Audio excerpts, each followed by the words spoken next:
YouTube channel Vishu Kannada vlogs. ಇವತ್ತು actually ನಾನು long video upload ಮಾಡೋಣ ಅಂತ ಈ ಒಂದು ವೀಡಿಯೋನ ಮಾಡ್ತಾ ಇದ್ದೀನಿ. ಇಷ್ಟನ್ನ ನಾನು ಬರೀ ಮಿನಿ ವ್ಲಾಗ್ಸ್ ಹಾಕ್ತಾ ಇದ್ದೆ ಶಾರ್ಟ್ಸ್ನಲ್ಲಿ. ನಮ್ಮ ಮನೇಲೇ ನನಗೆ ಬೈಯಕ್ಕೆ ಸ್ಟಾರ್ಟ್ ಮಾಡಿದ್ರು, ಅದಕ್ಕೆ ಕಾನ್ಸಂಟ್ರೇಟ್ ಮಾಡಿ ಇದನ್ನು ಬಿಡ್ತಾ ಇದೆಯಾ ಅನ್ನೋ ರೀಸನ್ನು. ಸೊ ಫ್ರೆಂಡ್ ಕೂಡ ನನಗೆ ಬೈತಿದ್ದ. ನಾನು ಅವನ ಜೊತೆ ಇಷ್ಟೊಂದು ಪ್ಲ್ಯಾನ್ ಮಾಡ್ಕೊಂಡಿದ್ದೀನಿ ಆಚೆ ಹೋಗೋಣ ಅಂತ. ಅವ್ನು ಬರೋಕ್ಕೂ ರೆಡಿ ಇರ್ತಾನೆ, ಬಟ್ ನನಗೆ ಟೈಮ್ ಆಗ್ತಾಯಿಲ್ಲ ಬಿಕಾಸ್ ಆಫ್ ಕೆಲಸ. ಸೊ ಇವತ್ತಿನ ದಿನ ಮತ್ತು ನಾಳೆ ಎರಡು ದಿನದ್ದು ನಾನು ಕಂಬೈನ್ ಮಾಡಿ ಒಂದು ಲಾಂಗ್ ವೀಡಿಯೋ ಮಾಡೋಣ ಅಂತ ಇದ್ದೀನಿ. ಇವತ್ತು ಈ ವಿಡಿಯೋ ಮಾಡೋಕ್ಕೆ ರೀಸನ್ನು, ಈಗ ರಿಯಾಜ್ನ ರೆಡಿ ಮಾಡೋ ವಿಡಿಯೋ ಮಾಡ್ತೀನಿ. ನೋಡೋಣ, will she give a consent. ಅವಳ ಒಂದು ಒಪ್ಪಿಗೆ ಇದ್ದರೆ ಮಾತ್ರ ನಾನು ವೀಡಿಯೋ ಮಾಡೋಕ್ಕಾಗತ್ತೆ, ಇಲ್ಲ ಅಂದರೆ ಇಲ್ಲ. ಅವಳು ಫೋಟೋಸ್ ಮಾತ್ರ ಕೊಡ್ತಾಳೆ, ವೀಡಿಯೋಸ್ಗೆ ಶಿ ವಿಲ್ ಏನೋ ಒಂಥರ ಫುಲ್ ಕ್ರ್ಯಾಂಕಿ ಆಗಿಬಿಡ್ತಾಳೆ. ಸೊ ಅವಳು ರೆಡಿ ಆಗೋ ಒಂದು ಎಕ್ಸೈಟ್ಮೆಂಟಲ್ಲಿ ಬಿಟ್ಟರೆ ಆ ಒಂದು ವೀಡಿಯೋನ ಅಟ್ಯಾಚ್ ಮಾಡ್ತೀನಿ ವೀಡಿಯೋನಲ್ಲಿ. ಈ ವಿಡಿಯೋ ನಿಮಗೆ ಇಷ್ಟ ಆದರೆ ಲೈಕ್ ಮಾಡಿ, ಕಮೆಂಟ್ ಮಾಡಿ, ಮತ್ತು ನನ್ನ ಚಾನಲ್ನ ಸಬ್ಸ್ಕ್ರೈಬ್ ಮಾಡ್ಕೊಳ್ಳಿ. ಆ್ಯಂಡ್ ಆಲ್ಸೋ ರೆಡಿ ಆಗ್ತಾನೇ ಮಾತಾಡೋಣ ಅಂತ ಅಂದ್ಕೊಂಡು. ಇವಾಗ ಟೈಮ್ ಇಲ್ಲ, ನಿಜವಾಗ್ಲೂ ಟೈಮ್ ಇಲ್ಲ. ನೋಡೋಣ ಈ ಒಂದು ಡೇ ಹೇಗೆ ಹೋಗುತ್ತೆ, ಅವಳು ಡ್ಯಾನ್ಸ್ ಹೇಗೆ ಪರ್ಫಾರ್ಮ್ ಮಾಡ್ತಾಳೆ ಅದೆಲ್ಲನೂ ಹಾಕ್ತೀನಿ. ಕಾಪಿರೈಟ್ಸ್ ಆಗೋ ರೀಸನಿಂದ ನಾನು ವಿಡಿಯೋಗೆ ಏನು ಮಾಡ್ತೀನಿ, ವಾಟ್ ಇಸ್ ಇಟ್ ಎಂತ ವಿಡಿಯೋಗೆ ಎಲ್ಲರೂ ಮ್ಯೂಸಿಕ್ ಅಟ್ಯಾಚ್ ಮಾಡ್ತೀನಿ. ನೋಡೋಣ, ಕ್ಯೂಟಾಗಿರೋದು ಕೊಟ್ಟಿದ್ದಾರೆ ಅವ್ರ ಬಟ್ಟೆ. ಚೆನ್ನಾಗಿದೆ ಅಲ್ಲ ರಿಯಾನ್ಶಿ? ಲಂಗನ ತೋರಿಸ್ತೀನಿ, ಬಾಬಾ ಕೊಡು, ತಗೋ. ಹಾಂ, ಇದು ನಿನ್ನೆ 11 ಗಂಟೆಗೆ ಹೋಗಿ ನಾವು ಆಲ್ಟ್ರೇಷನ್ ಎಲ್ಲ ಮಾಡಿಸ್ಕೊಂಡು ಬಂದಿದ್ದೀವಿ. ಸಗದ ಕೊಟ್ಟಿದ್ದವ್ರು ಮಾತ್ರ ಡ್ರೆಸ್ನ. ಅವಳ ಆಕ್ಸೆಸರೀಸ್ ಎಲ್ಲ ಇದೆ, ವಿಡಿಯೋ ಮಾಡ್ತೀನಲ್ಲ ಅದ್ರಲ್ಲಿ ಹಾಕ್ತೀನಿ.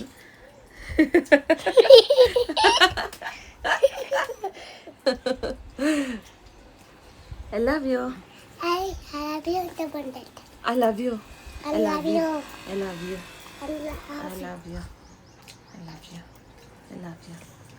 ಬರಲ್ಲ ಮಗಳೇ, ಅದು ಡೆಡ್ಡ ಫೋನಲ್ಲಿ ಮಾತ್ರ ಬರುತ್ತೆ, ಶೂರಿ ಫೋನಲ್ಲಿ. ಹಾಂ, ಶೂರಿ ಫೋನಲ್ಲಿ ಬರುತ್ತೆ. ಅಲ್ಲಿ ವಿಡಿಯೋ ಕಾಲ್ ಮಾಡ್ತೀವಲ್ಲ ಶೂರಿಗೆ, ಜಪಾನ್ಗೆ, ಅಲ್ಲಿ ಮಾತ್ರ ಬರುತ್ತೆ ಅಲ್ಲ. ಅವ್ರ ಡ್ಯಾಡಿಗೆ ವಿಡಿಯೋ ಕಾಲ್ ಮಾಡ್ತಾಳಲ್ಲ, ಅವಾಗ ಈ ಥರ ಎಲ್ಲ ಹೇಳಿದ್ರೆ, ಹಾರ್ಟ್ ಎಲ್ಲ ಸಿಂಬಲ್ ತೋರಿಸಿದ್ರೆ ಬರುತ್ತೆ. ಅದನ್ನ ಇಲ್ಲಿ ಎಕ್ಸಿಕ್ಯೂಟ್ ಮಾಡೋಕ್ಕೆ ಹೋಗ್ತಾ ಇದ್ದಾಳೆ ನಮ್ಮ ಬುದ್ಧಿವಂತೆ ರಿಯಾನ್ಶಿ. ಅದು ಆಗ್ತಾಯಿಲ್ಲ ಅಲ್ಲ. ಓಕೆ, ನಿನ್ನ ಡ್ರೆಸ್ ಚೆನ್ನಾಗಿದೆ, ಆಮೇಲೆ ನಿನ್ನ ಚೆನ್ನಾಗಿ ರೆಡಿ ಮಾಡ್ತೀವಿ, ಅದನ್ನು ನಾನು ವಿಡಿಯೋ ಮಾಡ್ಕೊತೀನಿ. ಓಕೆ, ಐ ಲವ್ ಯು ಮಗಳೇ. ನಾನು ಪಿನ್ನಿನ ಚಿಕ್ಕಮ್ಮನ? ಚಿಕ್ಕಮ್ಮ ಪಿನ್ನಿ. ಓಕೆ, ಚಿಕ್ಕಮ್ಮ ಹೌದು, ನಾನು ಚಿಕ್ಕಮ್ಮನೇ.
ಸೊ ನೋಡ್ತಾ ಇದ್ದೀರಲ್ಲ, ಇವಳನ್ನ ರೆಡಿ ಮಾಡೋಷ್ಟಕ್ಕೆ ಫ್ರಸ್ಟ್ರೇಷನ್ ಲೆವೆಲ್ ಮೇಲೋಗಿ ಕೆಳಗಡೆ ಬಂದಿರುತ್ತೆ. ಹಾಗೋ ಹೀಗೋ ಮಾಡಿ ಜಡೆ ಹಾಕಿದ್ವಿ. ಆ್ಯಕ್ಚುಲಿ ನಮಗೆ ಜಡೆ ಹಾಕಬೇಕಾದ್ರೆ ನೆನೆ ಕನ್ಫ್ಯೂಷನ್ ಸ್ಟಾರ್ಟ್ ಆಯಿತು.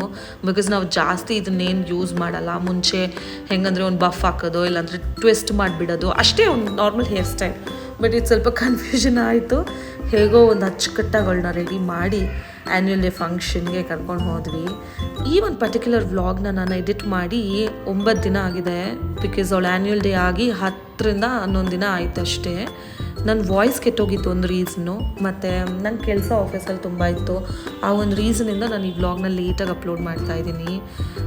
ಹೆಂಗೆ ಹೇಳೋದು, ವ್ಲಾಗ್ಸ್ ರೆಡಿ ಇದ್ರೂ ಇವಾಗ ವ್ಲಾಗ್ ಸ್ಟಾರ್ಟ್ ಆದಮೇಲೆ ನನಗೆ ಅರ್ಥ ಆಗ್ತಾಯಿದೆ ಏನಕ್ಕೆ ಇದಕ್ಕೆ ಅಂತಲೇ ಟೈಮ್ ಕೊಡಬೇಕು ಅಂತ.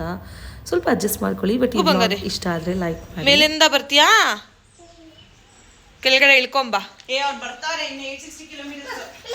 ಇಲ್ಲ ಇಲ್ಲ ಇಲ್ಲ, ನಿಧಾನಕ್ಕೆ ಬಾ, ನಿಧಾನಕ್ಕೆ ಬಾ. ಇನ್ನ ಬಂದಿಲ್ಲ. ಅಯ್ಯೋ ಅಯ್ಯೋ ಅಯ್ಯೋ ಅಯ್ಯೋ ದೇವ್ರೆ. ಸ್ಲೋ ಆಗಿ ಸ್ಮೈಲ್ ಮಾಡ್ಕೊಂಬರ್ಬೇಕು ರೀ ಅಂಶಿ.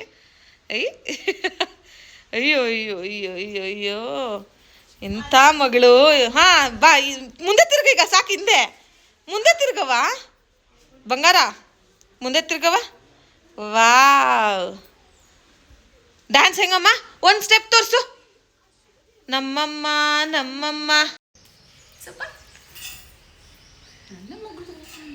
ಹೆಂಗಿತ್ತು ರೀ ನಮ್ಮ ಮಗಳನ್ನ ರೆಡಿ ಮಾಡುವಂಥ ಒಂದು ಪ್ರೋಗ್ರಾಮ್? No words. ನಾನು 2 ಸತಿ ಮಾಡಿದ್ದೀನಿ ಈ ಥರ. 2 ಸತಿ ಈ ಮೇಡಮ್ನ ರೆಡಿ ಮಾಡಿರೋದು, ಮಾರಾಣಿನ. ದೊಡ್ಡೋಳಂಗೆ ಕಾಣಿಸಲ್ ನೋಡು, ಅಲ್ಲ ಬೆಕ್ಕಣ್ಣಿ. ಹಿಂಗಿಟ್ಕೊಂಡು ಒಂದು ಫೋಟೋ ತಗೊಂಡಿಲ್ಲ ಅವಳು ಇದೆ ನಮ್ಮ ಮಕ್ಕಳು.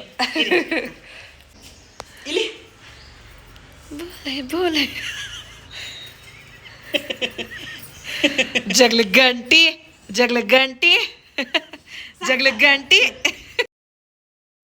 ಎಲ್ಲಿ ನೋಡ್ಕೊಂಡಿದ್ದಾಳೆ ಅನ್ನೋದು ಮಾತ್ರ ನಿಜವಾಗ್ಲೂ ಗೊತ್ತಿಲ್ಲ. ನಮ್ಮ ಅಕ್ಕ ಹೇಳಿದ್ಲು ಜಡೆ ಇಟ್ಕೊಂಡು ಪೋಸ್ ಕೊಡೆ ಅಂದರೆ ಸ್ಟೈಲ್ ಮಾಡ್ತಿದ್ದಾಳೆ ಆ ಜಡೆನಲ್ಲಿ. ಐ ಗೆಸ್ಸೋ ನಾನು ಸ್ವಲ್ಪ ಮಾಲಾಶ್ರೀ ಅವ್ರದ್ದು ಸಾಂಗ್ಸ್ ಎಲ್ಲ ನೋಡಿದ್ದಾಳೆ, ಅದರಲ್ಲಿ ಇನ್ಫ್ಲೂಯೆನ್ಸ್ ಆಗಿ ಈ ಪೋಸ್ ಮಾಡ್ತಾರದು.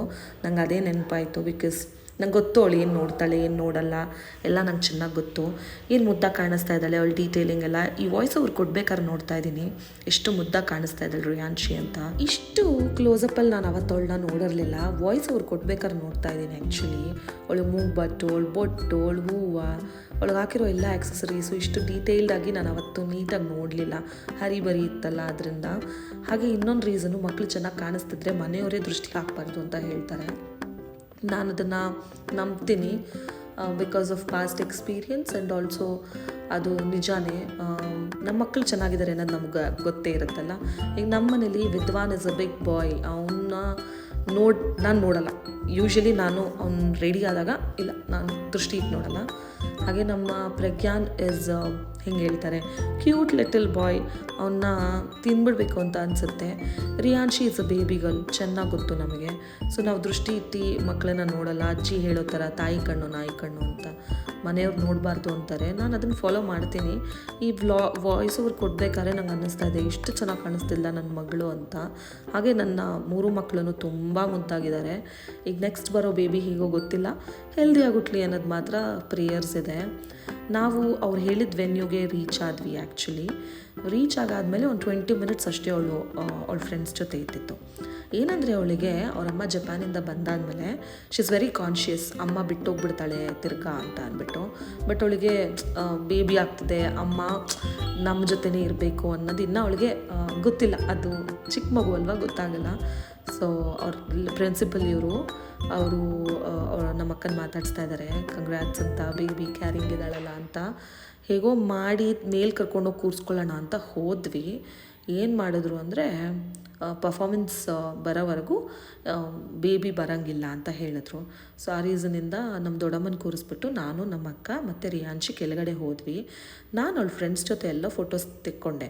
ಹೇಗಾರೋ ಮಾಡೋನು ಗ್ರೂಪ್ ಫೋಟೋ ತೆಕ್ಕೊಳ್ಳೋಣ ಅಂತ ಅಂದ್ಬಿಟ್ಟು ನಿಲ್ಲಿಸ್ತಾ ಇದ್ದೀನಿ. ಅಷ್ಟೊತ್ತಿಗಾಗಲೇ ಅವಳು ಫುಲ್ ಕ್ರ್ಯಾಂಕಿ, ಫುಲ್ ಏನು ಕೋಪ ಬಂದ್ಬಿಟ್ಟಿತ್ತು ಅವಳಿಗೆ. ಯಾಕೆ ಅಂತ ಗೊತ್ತಿಲ್ಲ, ಕೋಪ ಅನ್ನೋಕ್ಕಿಂತ ಅವಳು ಹೇಗೋ ಮಾಡಿ ನಿಲ್ಲಿಸ್ದೆ. ನಮ್ಮ ಅಕ್ಕಂಗೆ ಫೋಟೋ ತೆಗಿ ಅಂತ ಕೊಟ್ಟೆ, ಅವಳು ವೀಡಿಯೋ ಮಾಡಿದ್ಲು.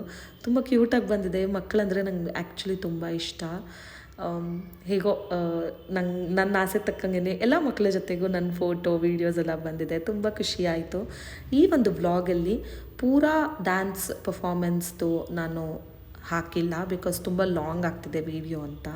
ನೆಕ್ಸ್ಟ್ ವ್ಲಾಗ್ ಅಪ್ಲೋಡ್ ಮಾಡ್ತೀನಿ, ಆವಾಗ ಅವಳ ಡ್ಯಾನ್ಸ್ ಪರ್ಫಾಮೆನ್ಸು ಮತ್ತು ನನ್ನ ವೀಕೆಂಡ್ ಹೇಗಿತ್ತು ಅಂತ ನೀವು ನೋಡ್ಬೋದು. ಪೇರೆಂಟ್ಸ್ ಎಲ್ಲ ಕೂತ್ಕೊಂಡ್ಬಿಟ್ಟಿದ್ರು, ನನಗೆ ಜಾಗ ಇರಲಿಲ್ಲ. ಲಾಸ್ಟಲ್ಲಿ ಒಂದು 3-4 ಪರ್ಫಾಮೆನ್ಸ್ ಇದ್ದಂಗೆ ಜಾಗ ಇತ್ತು. ಆಮೇಲೆ ನಾನೇನು ಮಾಡಿದೆ, ಹೋಗ್ಬಿಟ್ಟು ಕ್ಯಾಮ್ರಾಮನ್ ಪಕ್ಕ ಕೂತ್ಕೊಂಡ್ಬಿಟ್ಟೆ. ಅವ್ರ ಮ್ಯಾಮ್ ಬಂದು ಹೇಳಿದ್ರು, ಬೇಡ ನಾನು ವೀಡಿಯೋ ಕಳಿಸ್ತೀವಿ ಅಂತ. ನಾನು ಅಂದೆ, this is the first performance for ಅವಳದು, ಸೊ ನಮ್ಗೆ ಅದೊಂದು ಸ್ವಲ್ಪ ಸ್ಪೆಷಲ್ ಇದ್ದೇ ಇರುತ್ತೆ. ಅಲ್ಲಿ just sit and record, otherwise ಅಲ್ಲಿ ಸ್ಲೀಪ್ ಆಫ್ ಅಂತ ಅಂದೆ. ಅದಕ್ಕೆ ಅವರು ಓಕೆ ಮ್ಯಾಮ್, ನೋ ಇಶ್ಯೂಸ್ ಅಂತ ಹೇಳಿದ್ರು. ಸೊ ನೆಕ್ಸ್ಟ್ ವ್ಲಾಗಲ್ಲಿ ಅವಳು ಡ್ಯಾನ್ಸ್ ಪರ್ಫಾಮೆನ್ಸ್ ವೀಡಿಯೋ ಬರುತ್ತೆ. ಇಷ್ಟ ಆದರೆ ಈ ವಿಡಿಯೋ ಲೈಕ್ ಮಾಡಿ, ಕಮೆಂಟ್ ಮಾಡಿ ಮತ್ತು ಸಬ್ಸ್ಕ್ರೈಬ್ ಮಾಡ್ಕೊಳ್ಳಿ. ಅವಳು ಎಷ್ಟು ಹಠ ಮಾಡ್ತಿದ್ಲು, ಅವಳ ಫ್ರೆಂಡ್ಸ್ ಅವಳ ಪರ್ಫಾಮೆನ್ಸ್ ರೆಡಿ ಆಗಿದ ತಕ್ಷಣ she was so happy, she just went. ತುಂಬ ಖುಷಿಯಾಯಿತು. So thank you so much for watching. Next ವೀಡಿಯೋನಲ್ಲಿ ನೋಡಿ ಹೇಗೆ ಏನು